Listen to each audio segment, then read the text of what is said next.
Si ka mundësi që ekzistojnë me mira sindikata, por unë nuk jam detyruar të blokojnë në rrugë apo mos të marrin shërbim dhe të më thonë që sot zotëri nuk fluturojnë avionët ose nuk ndodh kjo gjë sepse punojësit tek kësaj sindikate janë në grevë.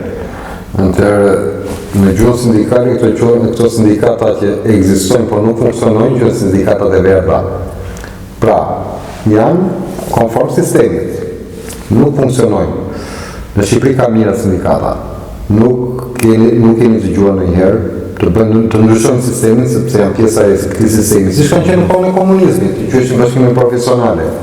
Dhe atëherë zgjidhin më shumë probleme se sot. Sot u zgjidhin më probleme, sot janë të kontrolluara vetëm nga financat. Mbledhin financat, vazhdojnë punën, marrëveshje me punëdhënësit.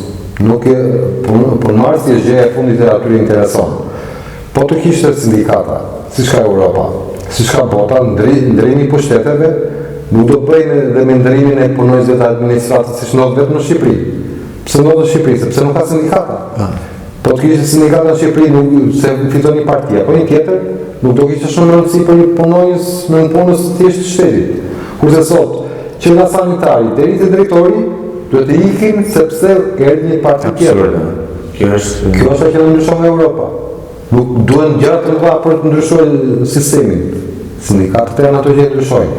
Pra, sindikatët do ishin garanti që vendi punës të bëja politik, pra, të kishte një liri nga partitë politike. Po.